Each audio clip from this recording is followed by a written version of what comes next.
নমস্কাৰ বন্ধুসকল, আজি তিনিটা বিষয়ৰ ওপৰত মই আপোনালোকক নিমন্ত্ৰণ কৰিছোঁ। প্ৰথম বিষয়টো হ'ল যে আহা বাজেট অধিৱেশনৰ আগত অসম চৰকাৰে কেনেদৰে কেন্দ্ৰ চৰকাৰক অৱগত কৰাইছে যে অসমৰ বানপানী আৰু গৰাখহনীয়া নিয়ন্ত্ৰণৰ বাবে কিমান যোৱা ডেৰ মাহৰ ভিতৰত অসমৰ ভিতৰত ক্ষতি হ'ল আৰু লগতে কিমান শকত পেকেজ বা কিমান ডাঙৰ এটা নতুন আঁচনি অসমৰ বানপানী গৰাখহনীয়া নিয়ন্ত্ৰণৰ বাবে কেন্দ্ৰ চৰকাৰ মুকলি কৰিব এইবাৰ। তাৰ বাবে ৰাজ্য চৰকাৰে কিদৰে তথ্য কিদৰে ৰিপৰ্ট ইতিমধ্যে কেন্দ্ৰ চৰকাৰক অৱগত কৰাইছে। আজি আমি দেখা পাওঁ যে বিভিন্ন সময়ত কেন্দ্ৰ চৰকাৰৰ SDRF টিম আহে। SDRF টিম অহাৰ পিছত তেওঁলোকে কিবা ষ্টাডি কৰে, অধ্যয়ন কৰে আৰু তাৰ পিছত তেওঁলোকে এটা পেকেজ গৃহমন্ত্ৰী অমিত শ্বাহৰ জৰিয়তে প্ৰকাশ কৰে আৰু পেকেজ কেতিয়াবা 400 কোটি টকা, কেতিয়াবা 500 কোটি টকা, মেক্সিমাম 700-800 crores পেকেজ তেওঁলোকে দিয়ে। ডাঙৰ ডাঙৰ প্ৰেছ ৰিলিজ হয়, মুখ্যমন্ত্ৰী গৃহমন্ত্ৰীক ধন্যবাদ জ্ঞাপন কৰে আৰু যিদৰে আমি অলপ দিন আগতে গম পালোঁ গোটেই টকা পইচাটো আমি ভালদৰে ব্যৱহাৰ কৰিব নোৱাৰোঁ। বহুত পইচা আনৰিলিজ আনস্পেণ্ট হৈ থাকে। কিন্তু মই যেতিয়া বিভিন্ন অঞ্চললৈ গ'লোঁ আৰু লোকেল ইঞ্জিনিয়াৰৰ পৰা সোধোঁ যে মাজুলীত কি কাম হৈ আছে, নিমাতী ঘাটৰ ওচৰত কি কাম হৈ আছে, তেওঁলোকে কয় যে আমাৰ সৰু সুৰা কাম হৈছে, 2 crores 3 crores এনেকুৱা কিবা কাম হৈছে, 4 crores কাম হৈছে। তো নিশ্চয় হ'বই। গতিকে অসমত এনেধৰণৰ চেঞ্চিটিভ পইণ্ট ঢেৰ আছে। তো যেতিয়া SDRFৰ পৰা 400 কোটি টকা আহে, অসম চৰকাৰে তাৰ মাত্ৰ 20% 35% ব্যৱহাৰ কৰে, তো বহুত কম পইণ্টত সৰু সুৰা প্ৰজেক্ট হয়, যাৰ ফলত আকৌ 4 বছৰ পিছত আকৌ সেই মানুহবোৰ স্থানীয় মানুহবোৰৰ সমস্যাৰ সন্মুখীন হ'বলৈ হয়। প্ৰায় এম্বেংকমেণ্ট আমি দেখিছোঁ, মুখ্যমন্ত্ৰী নিজে কৈছে কংগ্ৰেছৰ দিনত বনা আৰু বহুত আগতে বনা। তো ইয়াৰ লগত এটা ডাঙৰ যে বৰ্তমান চৰকাৰ বিফল হৈছে বা ভালদৰে কাম কৰিব পৰা নাই বা সৰু সুৰা কাম কৰিছে, ইয়াৰ ডাঙৰ কাৰণ হৈছে যে তেওঁলোকে কেন্দ্ৰৰ চৰকাৰৰ পৰা যিমান আমাক আৰ্থিক পেকেজ লাগে, যি ধৰণে আঁচনি লাগে আনিবলৈ ব্যৰ্থ হৈছে। ইয়াৰ আগতে কেন্দ্ৰৰ চৰকাৰৰ ফ্লাড মেনেজমেণ্ট প্ৰগ্ৰাম আছিলে চেণ্ট্ৰেল ৱাটাৰ কমিশ্যনৰ জৰিয়তে। এতিয়া মই জানিবলৈ বিচাৰোঁ যে চেণ্ট্ৰেল ৱাটাৰ কমিশ্যন যে মূল বিভাগ, কেন্দ্ৰ চৰকাৰৰ মূল বিভাগ চেণ্ট্ৰেল ৱাটাৰ কমিশ্যনে যোৱা 5টা বছৰ বানপানী গৰাখহনীয়াৰ কাৰণে কিমান তেওঁলোকে টকা পইচা অসম চৰকাৰক দিছে আৰু এইবাৰ কিমান দিব। এতিয়ালৈকে SDRF কি হ'ল, NDRF কি হ'ল, national disaster relief fund, state disaster relief fund, relief fund পৰা আমি কিমান পাব পাৰোঁ কওকচোন। ৰিলিফ ফাণ্ডৰ পৰা গৰাখহনীয়া সমস্যা নিয়ন্ত্ৰণ হ'ব পাৰে নেকি? ৰিলিফ ফাণ্ডে ৰিলিফৰ কাম কৰিব, ইমাৰ্জেঞ্চি ৰিপেয়াৰ কৰিব, মাইনাৰ ৰিপেয়াৰ কৰিব। লং টাৰ্ম কাম আমি ৰিলিফ ফাণ্ডৰ পৰা আমি কৰিব নোৱাৰোঁ। যদি বাস্তৱ আমি লং টাৰ্ম আমাক কাম কৰিব লাগে, তেতিয়া চেণ্ট্ৰেল ৱাটাৰ কমিশ্যন আগৰ দৰে তেওঁলোকৰ ফ্লাড মেনেজমেণ্ট, ইৰোজন মেনেজমেণ্টৰ এটা স্কিম তেওঁলোকে ওলাব লাগিব। আৰু এই ক্ষেত্ৰত মই জানিবলৈ বিচাৰোঁ, যেতিয়া কেন্দ্ৰৰ চৰকাৰ আহমেদাবাদ পৰা মুম্বাই যোৱা বুলেট ট্ৰেইনৰ কাৰণে 1 লাখ কোটি টকা খৰচ কৰিব পাৰে, তো আমাৰ অসমৰ বানপানী গৰাখহনীয়া নিয়ন্ত্ৰণৰ বাবে 1 লাখ কোটি টকা আমাক কিয় দিব নোৱাৰে? এই 1 লাখ কোটি টকা সেই পেছেঞ্জাৰৰ বাবে যিসকলে বুলেট ট্ৰেইনত 6,000 টকা টিকেট দি আহমেদাবাদ পৰা মুম্বাই যাব, আকৌ ঘূৰি আহিব কেইদিন, তেওঁলোকৰ কাৰণে 1 লাখ কোটি টকা। আৰু অসমত আমাৰ খেতি মাটি গুচি গৈছে মাজুলীত গহনীয়া হৈছে আজি সমৰিয়াত মাণ্ডিয়াত খহনীয়া হৈছে আৰু আমাৰ কাৰণে 200 কোটি টকা 300 কোটি টকা এনে ধৰণৰ আজি আমাৰ লগত হেমাহি কিয় তো মই বিচাৰো যে কেন্দ্ৰীয় চৰকাৰ যিদৰে 1 লাখ কোটি টকাৰ ৰেলৰ কাৰণে দিছে এটা বুলেট ট্ৰেইনৰ কাৰণে দিছে 1 লাখ কোটি টকা অসমৰ বানপানী গৰাখনীয়া সমস্যাৰ কাৰণে দিয়ক আৰু এনে ধৰণৰ দাবী অসমৰ ৰাজ্য চৰকাৰ কেন্দ্ৰীয় চৰকাৰক অৱগত কৰক মই নিজে নিজৰ ব্যক্তিগত হিচাপে এজন সাংসদ হিচাপে আমাৰ দাবী কেন্দ্ৰীয় চৰকাৰৰ সন্মুখত দাঙি ধৰিম আৰু বানপানী ক্ষেত্ৰত আমি দেখি পাইছো যে পানী অলপ কমি গৈছে এতিয়া এইখন চৰকাৰে তেওঁলোকে দুটা কাম কৰিব লাগে প্ৰথম কামটো হ'ল যে আজি বহুত আমাৰ ৰাস্তা বেয়া হৈ গৈছে অসমৰ গাঁৱৰ ৰাস্তা বেয়া হোৱা দুটা কাৰণ আছে এটা হ'ল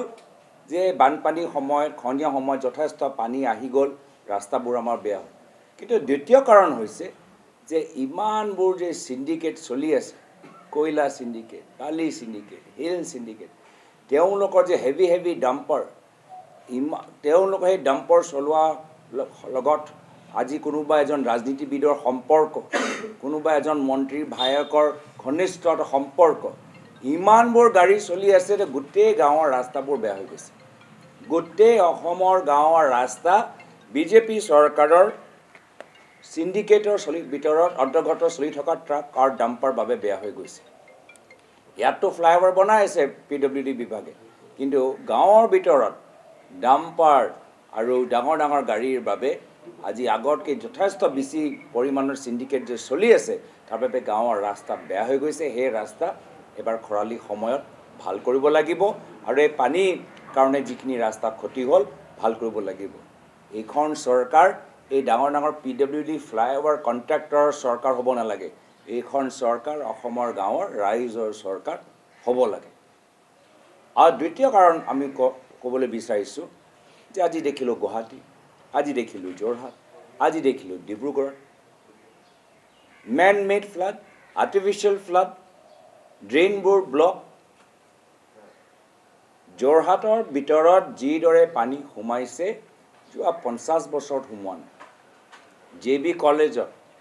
যিদৰে পানী সোমাইছে যোৱা 50 বছৰত আমি এনেকুৱা দৃশ্য দেখা পোৱা নাই আৰু তাৰ কাৰণ হৈছে তাত পিডব্লিউডি বিভাগ ব্যৰ্থ হৈছে মিউনিচিপালিটি ব্যৰ্থ হৈছে জিলা প্ৰশাসন ব্যৰ্থ হৈছে একে আমি গুৱাহাটীত দেখিলোঁ একে আমি ডিব্ৰুগড়ত দেখিলোঁ 2 বছৰ আগত আমি শিলচৰত দেখিছিলোঁ তো আমাৰ যিমানবোৰ গুৱাহাটী অসমৰ ভিতৰত নগৰ মহানগৰ আছে তেওঁলোকৰ ড্ৰেইনেজ সুৱেজ আৰু ফল্টি কনষ্ট্ৰাকশ্যন যিমান য'ত ইলিগেল ক'ৰবাত ড্ৰেইনৰ ওপৰত ইনক্ৰ'চমেণ্ট আছে তাৰ ওপৰত এইখন চৰকাৰ মন দিয়াটো উচিত নহ'লে স্মাৰ্ট চিটি আমি ক'তো দেখা নাই চিটিয়ে দেখা পামনে মোৰ সেইটোৱে সন্দেহ হৈছে আজিৰ পৰা 10 বছৰ যদি প্ৰত্যেক বছৰ এনেদৰে পানী সোমাই থাকে গুৱাহাটী নগৰ হৈ থাকিব নে যোৰহাট নগৰ হৈ থাকিব নে নহয় এটা সন্দেহ তো এইখিনি কাম গুৰুত্ব দিব লাগে এই সন্দৰ্ভত আজিয়ে বিশেষকৈ যোৰহাটৰ যিখিনি তথ্য মোৰ ওচৰত আহিছে মই মুখ্যমন্ত্ৰী মহোদয়ক চিঠিৰ জৰিয়তে অৱগত কৰাম যে যোৰহাটৰ কি কাৰণত faulty planning faulty construction faulty ড্ৰেইনেজৰ কাৰণে কি কাৰণত আজি যোৰহাটৰ ৰাইজে ইমান ভুগিবলৈ হৈছে মই সেইখিনি কথা চিঠিৰ জৰিয়তে অৱগত কৰাম আৰু আশা কৰোঁ যে যোৰহাট লগতে অনন্য মান নগৰ মহানগৰ আছে তাত গুৰুত্ব দিয়া যাব এয়া হ'ল প্ৰথম বিষয় বানপানী গৰাখহনীয়াৰ ওপৰত দ্বিতীয় বিষয় মই ক'বলৈ বিচাৰিছোঁ যিহেতু এতিয়া কা আইন বৰ্তমান তেওঁলোকে ৰূপায়ণ কৰিবলৈ বিজেপি চৰকাৰ আৰম্ভ কৰিলে আৰু বাৰম্বাৰ মুখ্যমন্ত্ৰীয়ে এই 5 জন যে যুৱক শ্বহীদ হ'ল তাৰ গোটেই দায়িত্বটো বিৰোধী দলৰ ওপৰত দিবলৈ বিচাৰে মই বহুত যেতিয়া কা আন্দোলন আৰম্ভ হৈছিলে আমাৰ 5 জন যুৱক শ্বহীদ হ'ল সেই সময়তে মই নেশ্যনেল হিউমেন ৰাইটছ কমিশ্যনক অৱগত কৰাইছিলোঁ যে 5 জন যুৱকক হত্যা কোনে কৰিলে শ্বহীদ হোৱাৰ কাৰণে কোনোবা হত্যা কৰিব লাগিব কোনে কৰিলে আজিৰ তাৰিখত সেই কোনজন আৰক্ষী বা কোনজন ব্যক্তিৰ গুলিত এই 5জন যুৱক নিহত হ'ল মই সেইটো জানিবলৈ বিচাৰোঁ কিন্তু একো একশ্যন নেশ্যনেল হিউমেন ৰাইটছ কমিশ্যনে লোৱা নাই আকৌ মই নেশ্যনেল হিউমেন ৰাইটছ কমিশ্যনক মই যোৱাকালি অৱগত কৰালোঁ যে আমাক তদন্ত লাগে আমাক দুখ লাগিছে যে যি কাৰ বিৰুদ্ধে এই 5জন যুৱক শ্বহীদ হ'ল আজি সেই কা আইন আজি তেওঁলোকে বৰ্তমানৰ চৰকাৰ ৰূপায়ণ কৰিবলৈ আৰম্ভ কৰিছে মনত পৰে প্ৰধানমন্ত্ৰী মোদী ডাঙৰীয়া আহি কৈছিলে এবাৰ যে অসমত বিজেপি চৰকাৰ আহিলে বাংলাদেশীসকলে কি টোপোলা বান্ধি পলাই যাব আমিতো তাৰ বিপৰীত দেখিছোঁ আজি 8জন আবেদনকাৰী পাইছোঁ কাইলৈ গৈ 20জন হ'ব পাৰে পৰহি গৈ 50জন হ'ব পাৰে তো এইসকলৰ বাবে এখন চৰকাৰে অসম চুক্তি তেওঁলোকে বাতিল কৰিলে পাহৰি গ'ল যে NRCৰ পৰা বঞ্চিত এতিয়াও বহুত ভাৰতীয় নাগৰিক বঙালী মানুহ আজি বঞ্চিত হৈ আছে তেওঁলোকে NRCৰ ভিতৰত সোমাব লাগে কিন্তু তেওঁলোকক সোমোৱা নাই বহুত আজি মানুহে আজি আধাৰ কাৰ্ড নথকাৰ বাবে আজি ৰাচন পোৱা নাই তেওঁলোকক আধাৰ কাৰ্ড দিয়া ব্যৱস্থা কৰিব লাগে কিন্তু এখন চৰকাৰ এই কা লৈ ৰাজনীতি কৰি আছে হিন্দু মুছলিম লৈ ৰাজনীতি কৰি আছে এতিয়া 1.5 বছৰ আছে নিৰ্বাচনলৈকে এই 1.5 বছৰৰ ভিতৰত আপোনালোকে দেখা পাব যে মুখ্যমন্ত্ৰী মহোদয় হিন্দু মুছলিম কৈ থাকিব যদি আশা কৰ্মীসকলে কয় আমাৰ দৰমহা বৃদ্ধি কৰক মুখ্যমন্ত্ৰী ক'ব হিন্দু মুছলিম যদি যুৱকসকলে কয় আমাক সংস্থাপন দিয়ক মুখ্যমন্ত্ৰী ক'ব হিন্দু মুছলিম যদি আমি কওঁ গুৱাহাটী চহৰ আৰু উন্নত হওক মুখ্যমন্ত্ৰী ক'ব হিন্দু মুছলিম 1.5 বছৰ তেওঁলোকে এতিয়া নিৰ্বাচন কেন্দ্ৰিক হিন্দু মুছলিম কৈ থাকিব বা তেওঁ মনটো কিবা এটা বেয়া পাই আছে সেইকাৰণে তেলি ডাঙৰীয়াৰ টিকেট কাটি দিলে সেইকাৰণে আমাৰ পল্লৱ লোচনৰ মন্ত্ৰী হৈছিলে কেতিয়াবা দিল্লীলৈ ঠেলি দিলে আকৌ দিল্লী পাকৰ টিকেট কাটিলে সেইকাৰণে কামাখ্যা তাছা ডাঙৰীয়া আজি মন্ত্ৰী হোৱা নাই সেইকাৰণে এতিয়া পৱন সিং ঘাটোৱাৰ ডাঙৰীয়া বাৰম্বাৰ তেওঁ ছবি বদনাম কৰিবলৈ বিচাৰিছে যিসকলে ৰাজনীতি কৰে আমি বুজি পাইছোঁ যি মুখ্যমন্ত্ৰী মহোদয়ৰ মনত এটা বিশেষ সম্প্ৰদায়ৰ প্ৰতি ভাল ভাৱ নাই আৰু সেইকাৰণে ৰাজনৈতিকভাৱে যিসকল সেই সমাজৰ পৰা উঠি আহিছে সক্ৰিয় হৈছে লাহে লাহে মুখ্যমন্ত্ৰী তেওঁলোকৰ টিকেট কাটিছে বা তেওঁলোকৰ ছবি বদনাম কৰিছে মুখ্যমন্ত্ৰী মহোদয় সতৰ্ক হোৱাটো মই বিচাৰোঁ আমি সমাজৰ প্ৰত্যেক বৰ্গক সন্মান কৰোঁ প্ৰত্যেক বৰ্গৰ ৰাজনৈতিক আবেগ আছে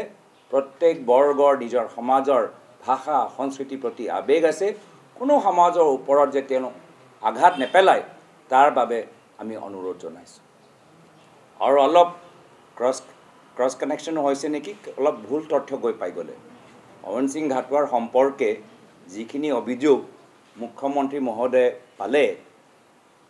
মানে অলপ ক্ৰছ কানেকশ্যন হৈ গৈছে কেতিয়াবা আমাৰ ফোনত যে আমি নিজৰ বন্ধুৰ লগত কথা পাতোঁ কোনোবা বেলেগৰ মাত ওলাই যায় মই ভাবিছোঁ এবাৰ সেইটোও হৈছে তাৰ বিপৰীতে মুখ্যমন্ত্ৰী য'ত ভুল তথ্যবোৰ পাই আছে আমি কিছু সঁচা তথ্যবোৰ বিজেপি শিবিৰৰ পৰা পাইছোঁ বিজেপিও এটা বৈঠক হ'ল সেই বৈঠকৰ ভিতৰত কি কথা আলোচনা হ'ল সেইটো আমিও জানো সভাপতিয়ে কি ক'লে আমিও জানো আমি জানিলেও এইবোৰ চব লৈ আমি মাৰ্কেটিং নকৰোঁ পাব্লিচিটি নকৰোঁ হৈ থাকিব তেওঁলোকৰ কথা আমি গম পাই থাকিম যোৰহাট লৈ কিমান চিন্তিত আমি গম পাই থাকিম আৰু আমাৰো কিছু কথা তেওঁলোকে গম পাই থাকিম শেষত গৈ জনতাই নিৰ্ধাৰিত কৰিব যে কোন দলটোক আগুৱাই লৈ যাব তো সেইকাৰণে এই 3টা বিষয় লৈ আপোনালোকক নিমন্ত্ৰণ জনাবলৈ বিচাৰিছিলোঁ প্ৰথম হ'ল অসমৰ বানপানী গৰাখহনীয়া সমস্যা লৈ কেন্দ্ৰ চৰকাৰে 1 লাখ কোটি টকা পেকেজ দিয়ক লগে বৰ্তমানৰ ৰাজ্য চৰকাৰে মাথাউৰি কামবোৰ ভালদৰে কৰক ৰাস্তা পুনৰ নিৰ্মাণ যে ৰাস্তা ডাম্পাৰ ট্ৰাক চলোৱাৰ বাবে বেয়া হৈ গ'ল সেই ৰাস্তাবোৰ মেৰামতি কৰক উন্নত কৰক ড্ৰেইনবোৰ যোৰহাট গুৱাহাটী ডিব্ৰুগড়ৰ ড্ৰেইন নালা আৰু বেলেগ নগৰ মহানগৰ শিলচৰ বঙাইগাঁৱৰ এইখিনি তেওঁলোকৰ মহানগৰ নগৰৰ টাউন মিউনিচিপালিটি ড্ৰেইনবোৰ তেওঁলোকৰ ওপৰত জোৰ দিয়ক দ্বিতীয় কথা হ'ল কা আইন ৰূপায়ণ হৈ যোৱাৰ পিছত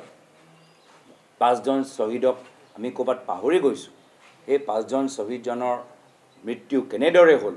তাৰ বাবে NHRCয়ে এটা আসাম পুলিচৰ পৰা ৰিপৰ্ট বিচাৰক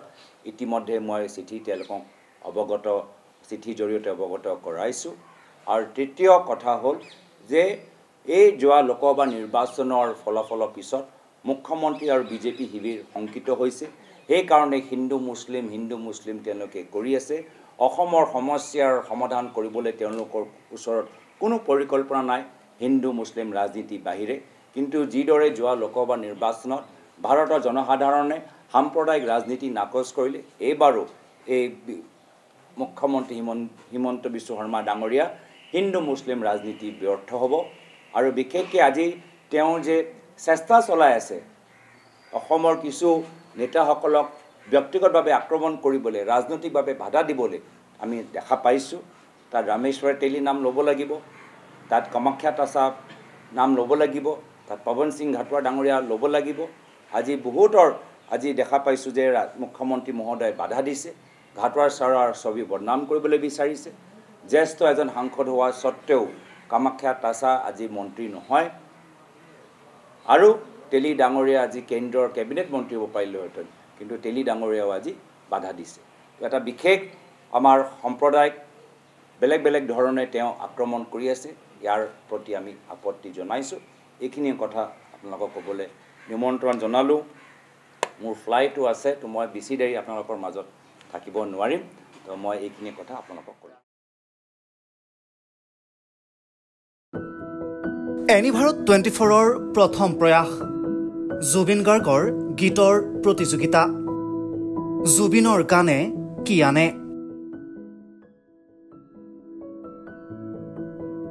অডিশ্যনৰ বাবে যোগাযোগ কৰক 8638661821 আৰু